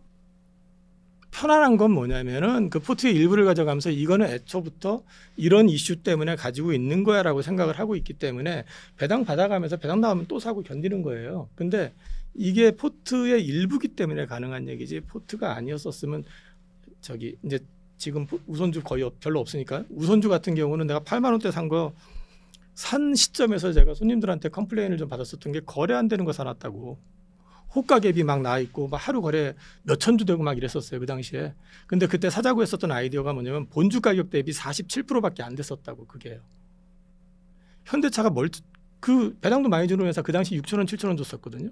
근데 그런 회사가 왜 그 가격에 있을 수 있냐는 거지 우선주가. 그래서 사놓고 견디자고 했었던 건데 그걸 올인을 했었으면 못 견디지. 근데 이제 그거를 포트의 일부로 가져갔기 때문에 그 주식 고점으로 따지면 100% 넘게 났었어요. 사실은 20만 원 근처까지 갔었으니까. 근데 거기서 줄인 게 아니라 지금 그냥 이유가 사실은 저는 더 큰 그림을 지금 그리고 있는 거거든요. 근데 이제 이런 말씀을 드리는 건 뭐냐면 견딜 수가 있어요. 그러면은 2차전지 같은 경우도 마찬가지로 올인을 해놓게 되면 확 쪼그라들면은 견디는 게 아니라 포기가 되는 거잖아요. 그러니까 이게 좀 반등이 나왔을 때는 어느 정도 선 올라오면은 그 가운데서 가장 똘똘하거나 앞으로 전망이 있는 종목을 상담을 하시든 뭘 하시든 하셔가지고 그쪽으로 포트 잡아놓으시고 나머지는 분산을 좀 해보실 필요도 있다라는 말씀도 좀 드리고 싶어요. 네, 참 좋은 말씀들 많이 해주셨는데 결국에는 분산 투자 정말 중요하고 뭐 내가 산 주식을 계속 업데이트하면서 이 주식이 좋은 일도 있겠지만 또 나쁜 일도 있을 수 있잖아요. 그럼에도 불구하고 이 회사가 어떻게 그걸 타개해 나가는지 이런 것들 보면서 또 함께 좋은 종목을 샀다라고 한다면 조금은 기다리는 시간도 중요하다라는 부분 또 짚어주셨습니다. 그래서 2차전지와 또 분위기가 다른 대표적인 우리나라 증시를 주도했던 또 섹터가 있습니다. 이 섹터 이야기 안 할 수가 없는데 두 분은 어딜 가도 이 질문 제일 많이 받아보셨을 것 같아요. 그래서 저는 좀 더 멋있게 질문을 드리고 싶은데 아무리 생각해도 이 조방원으로 그냥 끝나는 것 같습니다. 그래서 조방원. 지금 오늘도 약간 조정 나오더라고요. 근데 또 오늘 기자재 종목들은 굉장히 좋았어요. 그러면 이 조선주 시세 랠리는 여기서 멈추는 것일까? 그리고 원전도 오늘 좋았고 또 방산도 오늘 나쁘지 않았어요. 그래서 조방원 전반적으로 어떻게 보시는지 이 부분 한번 들어보고 싶습니다. 사실 각 섹터만 얘기해드려도 할 말이가 많아요. 많죠. 하나만 얘기해드려요. 네. 근데 최대한 줄여서 말씀드리자면 저는 셋 다 갈 것 같습니다. 셋 다. 괜찮은데 한번 그럼 예. 갈 것 같다? 저는 일단 큰 그림은 다 괜찮을 것 같은데 상대적으로는 방사는 조금 뒤로. 왜냐하면은 이제 딱 하나예요. 방사는 추가 모멘텀이 나왔을 때 본격적으로 움직일 것 같고 여기서 빠진다 이런 개념보다는 조금 늘어지거나 그럴 가능성이 있어 보이고 조선주 같은 경우는 오늘 뭐 기자재 말씀하셨잖아요. 그 조선 펀드 뭐 1,500억 달러를 결성한다고 했잖아요. 그러면 이제 미국에 어떤 식으로 진출을 하게 된다고 했을 경우에 미국에서 수요로 하는 이제 LNG 캐리어선이 됐든 뭐가 됐든 간에 그쪽을 커버해 줄 수 있는 기자재가 또 필요할 수밖에 없잖아요. 그런 맥락에서 필수 기자재들 같은 경우는 좋을 수밖에 없어요. 그렇다고 해서 너무 시총 작고 이런 거 보시라는 게 아니라 필수적인 거. 그러면서 글로벌 피어급에 들어가는 것들이 있어요. 그런 회사들 같은 경우는 앞으로 밸류 재평가 받을 수 있다. 우리 엔진이 그렇게 받았던 것들처럼 그런 맥락도 보셔야 되고 그다음에 기존 조선주 같은 경우도 저는 뭐 조정 좀 받아줄 때가 오히려 기회일 수 있다. 뭐 오늘 하루 빠졌으니까 사라 이런 얘기는 아니고요. 그런 맥락이고 원전은 사실은 기대감으로 올랐잖아요, 그죠? 기대감으로 오르고 지금 조정 쭉 받고 있는데 계속 말씀드리는 게 원전은 아직 시작 안 했어요. 그러니까 스타트를 안 했는데 기대감으로 올라온 거고요. 그리고 계속 제가 조선이 조회수 많이 나온다고 조선이란다고 원전이 조회수 많이 나온다고 원전만 자꾸 물어대가지고 난처할 때가 많은데. 그 원전 같은 경우 저는 우리나라 그 코리아 원팀 한수원 중심으로 해가지고 그 모델만 보지 말고 그 미국. 웨스팅하우스 그 밸류체인도 같이 보셔야 된다. 그래서 글로벌하게 놓고 봤을 때 적성국으로 분리가 되는 중국이나 러시아를 제외하고 나면 우리 경쟁 상대는 사실상 프랑스밖에 없어요. 그러니까 미국이 경쟁 상대라고 생각하는데 그거는 한수원 입장에서 경쟁 상대인 거지. 이 기자재 업체라든지 그 밸류체인 안에 들어가는 회사들은 같이 협력이 될 가능성이 높기 때문에 그 부분에 대한 그 기대감은 항상 열려 있다라고 저는 보고 있거든요. 그래서 저도 지금 추가적으로 언제 더 진입을 할지에 대해서 고민을 하고 있습니다. 그리고 방사는 앞서 말씀드린 것처럼 추가 모멘텀이 나와주면 그때 다시 한번 기회가 있을 것 같다. 조회수가 많이 나온다고 말씀을 하셔서 그럼 원전 관련돼서 아까 이야기할 게 너무 많다고 하셨어요. 그러면 원전 관련돼서 한번 좀 이야기해 주시면 조회수 많이 나오지 않을까 아니 기대로. 뭐 이사님께 다 정리해 네. 주셨는데 네. 지금까지 좀 덜 했었던 이유는 원래 실적을 끌어오지 않는 섹터였으니까 실적 시즌은 좀 약했으니까는 뭐 좀 매매를 덜 했던 거고 이미 실적 발표가 끝났죠. 그리고 앞으로 작은 업체들은 실적 할 거고 그러면 다시 시장에서 내러티브가 발동될 때가 있을 겁니다.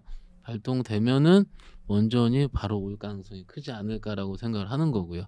이게 AI 낙수 효과는 여전히 있는 건데 빅테크들 미국의 뭐 아마존이든 뭐 다 인수하잖아요. 콘스텔레이션에는 이런 데 인수하잖아요.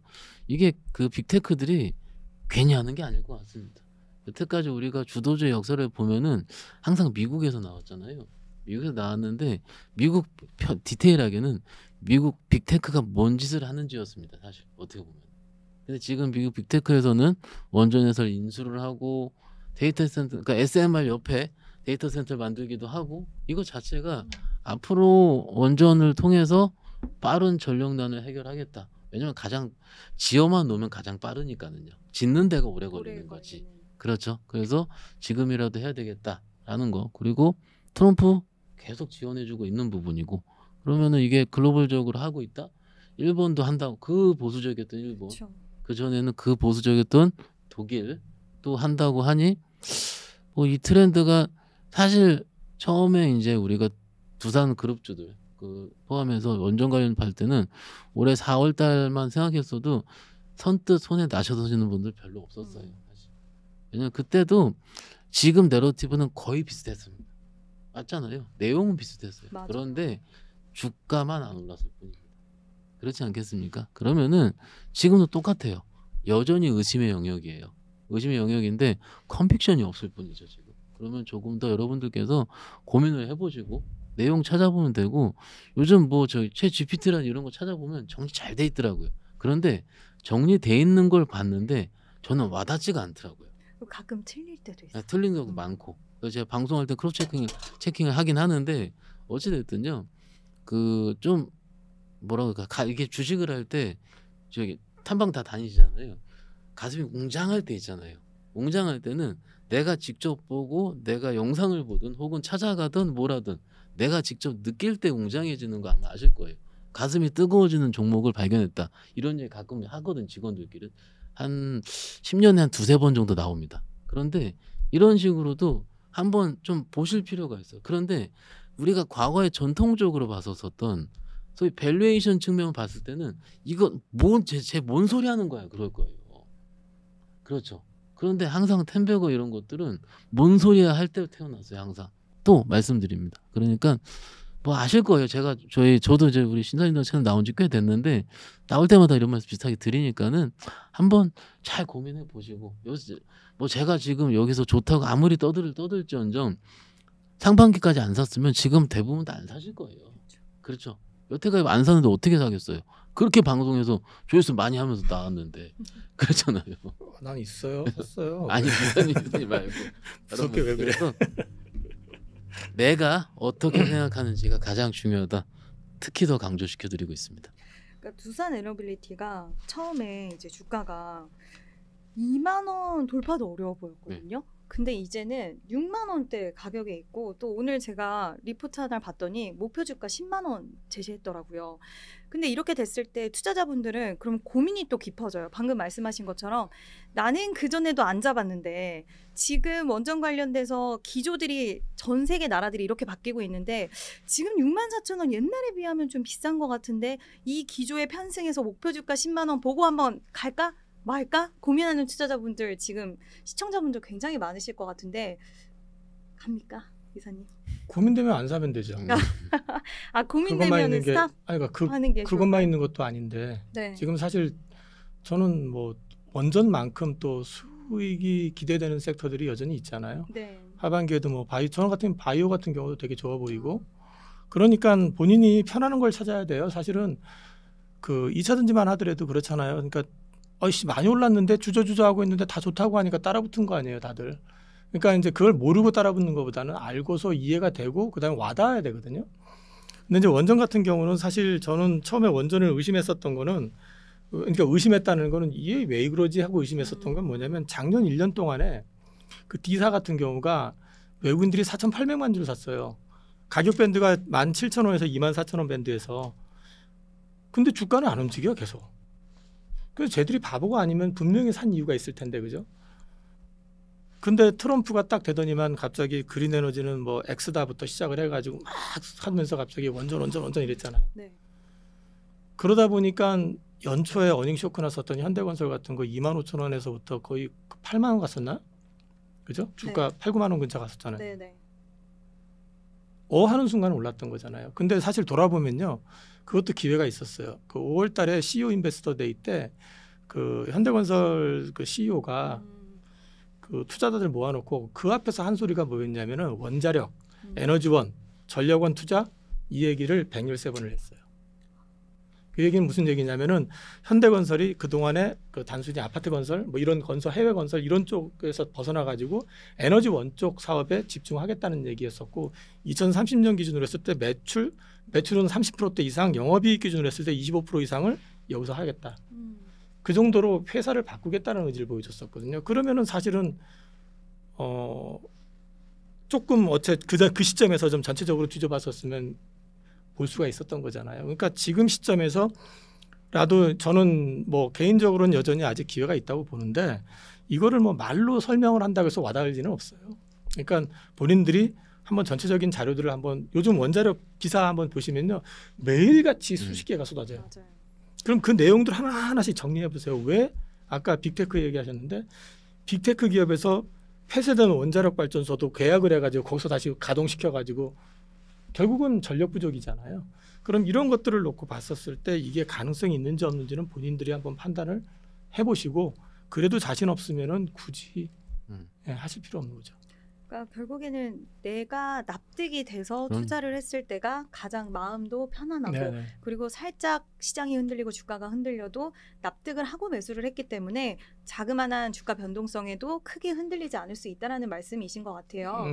그래서 제가요 하나만 얘기할게요. 저 두산 4월 달에 손님들하고 얘기를 할 때 그 움직이지도 않는 거 사가지고 몇 달째를 오늘 되게 반성의 솔직하게 시간을 얘기해서. 많이 가지시는 것 같아요. 아니 이사님. 그런 얘기 들었어요. 네. 움직이지도 않, 그 안 움직였거든 진짜로. 뭐 24,000원 갔다 다시 또 2만 초반까지 왔다가 갑자기 된 거거든요. 근데 이제 이 말씀을 드리는 건 뭐냐면은 산업에 대해서 본인이 이해가 되면은 뒤집어 놓고 얘기하면 안 올라서 그렇지 주가는 되게 편한 자리였었잖아요. 지금 맞아요. 보면은. 근데 주가가 편안한데 안 움직이니까 짜증이 나가지고 다들 그랬던 거잖아요. 그러니까 제가 말씀드리는 거는 업황을 이해하는 게 되게 중요하다는 거예요. 이 업황을 이해하지 못하면은 주가 아무리 편한 자리에서 정말 편안합니다라고 얘기를 해도 편안하기 때문에 안 가는 거야라고 접어버릴 수가 있어요. 그러니까 이런 부분들에 대한 본인이 이해가 되지 않는 상황이라면은 사실 저는 원전 섣불리 접근하시라고 말 못해요. 왜냐하면 지금 하나도 지금 미국에서 뭐 주가 뭐 계약 자체가 된 게 없어요. 대형 원전은 우리나라 체코하고 계약하고 뭐 이런 얘기 있잖아요. 근데 대형 원전도 사실 짓기 시작하면 10년 이상 걸려요. SMR은 지금 심지어 계약 뭐 이렇게 해가지고 우리나라 사인한 거 하나도 없어요 아직. 그러니까 이거는 앞으로 나올 거에 대한 기대감이잖아요. 그리고 그걸 뒷받침해 주는 게 기사를 보시면은 빅테크라든지 이런 쪽에서 계속해서 나오는 것들이 있잖아요. 그러니까 이 부분을 내가 믿느냐 안 믿느냐의 차이인 거거든요. 그래서 그거는 본인들이 판단하시는 게 맞을 것 같아요. 네. 저도 좀 비슷한 생각을 가지고 있고 원전 관련돼서는 지금 그 어느 섹터보다 참 기대 심리가 강한 쪽인 것 같은데 오늘도 끊임없이 뭐 필리핀과의 협력 소식이라던가 이런 부분들 계속 나오고 있는 상황이라서 보유하신 분들은 결국 전력에 대한 수요는 2030년까지 미국 기준으로 해서 2.3배가 늘어난다라고 하더라고요. 그러면 가장 에너지가 그 정말 시장의 큰 화두가 될 수밖에 없는 상황이기 때문에 여기서 전력 관련된 이슈들과 또 소식들은 지속적으로 나올 것이고 그에 관련된 이야기들은 두 분이 앞으로도 계속 좀 아마 전달을 해주시지 않을까라고 생각이 됩니다. 네, 오늘 여러 가지 이야기를 나눠봤는데요. 이제 정말 하반기 레이스가 시작이 됐습니다. 하반기 증시 우리 개인 투자자분들 어떤 마음가짐을 가지고 임하시면 이 시장, 어려운 야생 같은 시장에서 승리하실 수 있을지 한마디씩 짧게 좀 부탁드리도록 하겠습니다. 앞서도 말씀을 드렸지만은 각 개인 성향마다 좀 다를 수 있긴 한데 저 좀 환경적으로 조금 편안해질 때 지금 같은 이렇게 여러 가지 불확실성이 확 있을 때보다는 하나 둘씩 좀 풀려가는 시점에서 판단하시는 게 좋을 것 같고 저는 가장 그 중에서 제일 중요하다고 생각하는 거는 우리나라 그 정책입니다. 다른 것보다도 그 정책에 대한 부분만 어느 정도 풀린다고 그러면 풀린다기보다는 그 기조가 유지가 된다고 하면은 저는 하반기장 그렇게 부정적으로 보고 있지는 않거든요. 그렇다고 하면은 그 시점부터는 어떤 주식을 사서 가져갈 것이냐의 문제인데 이거는 말 듣고 하시는 것보다는 전체적으로 한번 전체 시장을 한번 보시고 그러다 보면은 뭐가 주도하고 있는지가 보일 거고 그다음에 주도하고 있지 않더라도 어떤 업종에서 바닥에서 돌아서는 그림들이 보일 거예요. 그러면 제 원래 스타일 자체가 한 종목이 올인이 아니라고 했잖아요. 포트폴리오 전략이기 때문에 그런 걸 좀 분산을 해가지고 투자를 해놓으시면 저는 뭐 그렇게 나쁘진 않을 것 같아요. 전반적으로 봤을 때. 그래서 하반기 현재까지는 뭐 특별히 달라진 건 없으니까 갑자기 정책을 갖다 확 호떡 뒤집듯이 뒤집어버리는 그런 상황만 아니라고 하면은 여전히 저는 기회가 있다 그렇게 보고 있습니다. 네, 부장님은요? 저번에 말씀드린 내용이긴 한데 끝나려면 시작 이렇게 안 했어요. 시작. 만약에 정말로 기조가 바뀌어서 혹은 뭐 밸류업을 안 할 것 같아서 상법 개정 안 할 것 같아서 그러면은 3천을 못 들었을 것 같습니다. 물론 그 중간 유동성도 있었지만 그에 대한 기대감, 물론 기대감 맞죠. 하지만 어느 정도 진행되는 것을 보고 외국인들이 들어왔기 때문에 여기서 뭔가 정부의 의지 혹은 시장의 방향을 꺾기는 힘듭니다. 왜 이 말씀을 드리냐면 이 기저에 이런 생각이 있어야지 주식을 사고 팔 수 있어요. 언제 꺾일지 모른다. 지금 솔직히 댓글 보세요. 그 댓글 보면 주식 누가 하겠어요 지금. 그렇잖아요. 그러면 이러함에도 불구하고 우리는 적당히 될 수 있다라는 믿음이 있어야지 거기서 조방원을 사든 2천을 사든 뭐 하는 거죠. 그렇지 않습니까? 근데 저는 이번에는 시장 괜찮을 것 같습니다. 그리고 또 말씀드리지만 여러분들 엑시트할 수 있는 수준은 한번 줄 것 같습니다. 5천이 안 가더라도 여러분들 한번 지금 들어갔더라도 혹은 물려있는 한두 개가 적어도 똔똔 이상으로 나와서 좀 플러스로 나와서 뭘 할 수 있는 수준까지는 시장이 한번 불을 줄 수가 그럴 가능성이 높아요. 과거 경험적으로 그래왔었습니다. 그러니까는 조금 힘내시고 자신감 가지시고 아마 9월 달부터는 새로운 게 태어나겠죠. 그때 저희 방송 잘 보시면 될 것 같습니다. 네, 오늘 두 분과 함께 이야기를 해봤는데요. 두 분 모두 말씀하시는 공통점은 결국엔 자신감을 갖고 또 너무 급하게 생각하지 말고 지금 이 시장을 떠나지 않고 가만히 우리가 기다림을 갖는다면 분명히 기회는 온다라는 이야기 좀 드리고 싶으셨던 것 같습니다. 네, 오늘 정말 투자 생각을 넓혀주셔서 너무너무 감사드리고요. 다음 시간에도 좋은 이야기들 기대하도록 하겠습니다. 오늘 두 분 너무 감사합니다. 감사합니다.